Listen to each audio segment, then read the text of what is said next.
Hey, what's going on, everyone? My name is Matt Jarbo. This is $3 Theater, hopefully one of your numerous sources for movie news and commentary around YouTube. And yep, leading into the release of Alien Covenant in just like a little over a week and a half, a lot of stuff's going on with that movie right now. A lot of interviews with Ridley Scott, a lot of questions about the future of the Alien franchise. More so than I think questions about Alien Covenant itself. Probably because those questions have already been asked and pretty much answered, especially when it comes to who created the xenomorphs, what their intent is, how it connects to Prometheus. These are things that have already been talked about en masse before the film even comes out. And the reviews themselves have dropped, but a lot of people are saying it's good, but there's also some stuff there that basically says that it's kind of a little bit like the original Alien, which is a good and bad thing depending on how you look at it. But Ridley Scott is one who likes to talk. He really, really, really likes to talk. And he's talking lots about the future, right? We know he wants to do like 6 sequels. He wants to do a sequel to Prometheus that's also a prequel to Covenant. He wants to do a sequel to Covenant that ties in to the first Alien. In fact, speaking with Entertainment Weekly just last week, he says that the next movie will feed right into the beginning of Alien, saying after that, unless we run out of steam, we'll then come back to the rear end of Alien 1. You'll know full well by that point who the affectionately termed space jockey is. So I think at that point, maybe in the next movie that may or may not be considered Alien Awakening, that's kind of a term that's been kind of killed by Ridley Scott in another interview with IGN UK. He did say that Alien Awakening was kind of what Neil Blomkamp's film was being titled, even though Alien Awakening is a title for the next Alien film or the prequel to Covenant, said by Scott just last month. So it's a little confusing with what's going on, and I'm wondering how much of that has to do with the fact that Scott is maybe biting off more than he can chew in terms of talking about these movies, talking about the next films. Now, when it comes to the script for the sequel to Alien Covenant, he says, "We're writing a new sequel now as we speak. I'll be filming that within 14 months." That's already said. That's basically what he said about it, is like they're doing a sequel. The sequel will tie into the rear end of Alien, all right? And then, of course, it's going to let us know all about who the space jockey is. Probably the next movie is going to be about the engineer that sends the craft to LV-246 or LV-426. I always get that screwed up, but the LV-426. That will probably be what that movie is about, which will tie in then to the rear end of Alien. But then going back to Neil Blomkamp's Alien sequel, it basically indicates, at least to me, that part of what Ridley Scott wants to do is continue the Ripley storyline, similar to what they did with Superman Returns, kind of forego Alien 3 and Alien Resurrection and go down a new path, a finalization of Ripley's story. And that's what I talked about in the video where Ridley Scott effectively said that Neil Blomkamp's Alien 5 is not going to happen, that it's just going to be that's been scrapped.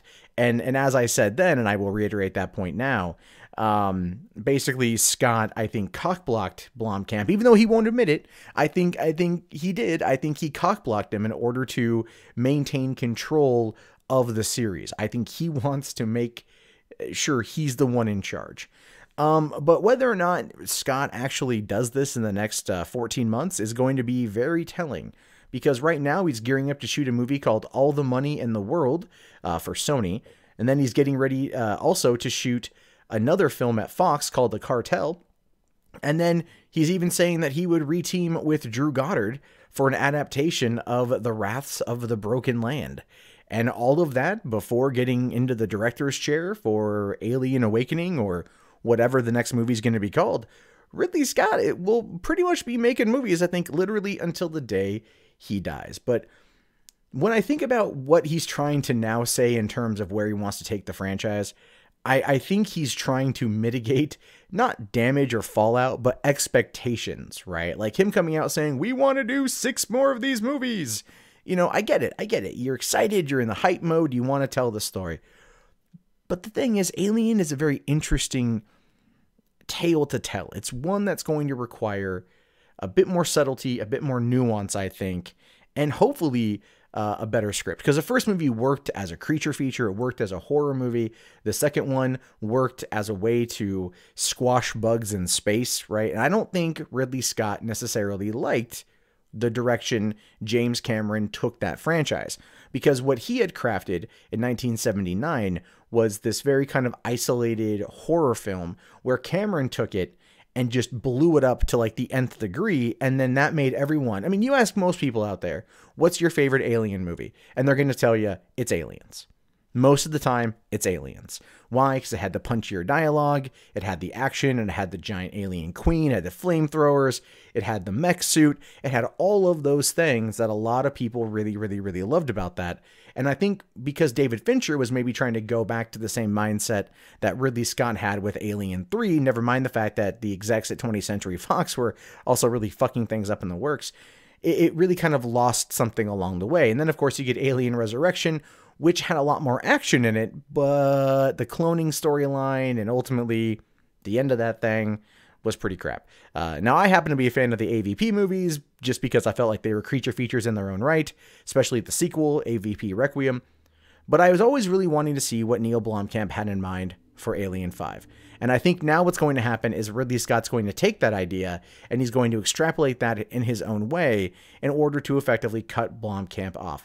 And if I'm being honest, and I like to be honest with you guys, the only way to stop this from happening would be for someone at Fox to step in and shut it down, or for Ridley to retire or pass away. And neither one of those things I want.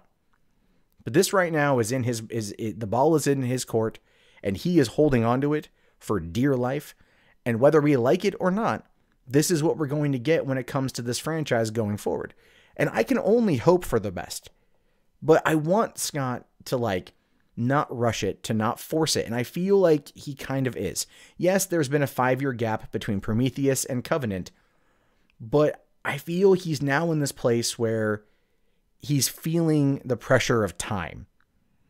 And that might be impacting his decisions a little bit. And I'm a little bit worried, but at the same time, I'm optimistic because Scott, while he doesn't always have the best track record for making movies, the quality of them is always high. There's always something interesting about them, and he always brings something new to the table. And for that, I'm always going to be grateful as a film fan. But I just don't want him to get overzealous and crazy when it comes to this, and I just feel like he is. And so time will tell. Time will tell. But what do you guys think about this? Do you think that Ridley Scott is going to be able to control this? Is he going to be able to lead it down a new path? Is he going to completely ignore the events of Aliens and forward, or maybe Alien 3 and forward? These are things I'm curious about. Go ahead and let me know in the comments below. My name is Matt Jarbo. You've been watching 3 Buck Theater. I will talk to you guys later. Have yourself a fantastic day. Don't forget, you want to comment. You want to thumbs up this video. You want to share it with your friends to get them in on the conversation, because movie geeks need to unite. We need to talk. We need to geek out on crap, man. None of this pessimistic, cynical crap. I might have been a little bit pessimistic and cynical in this video in regards to Scott, only because I hold him like the highest regard. Anyway, I'll see you guys later. Have yourself a good one. Peace out.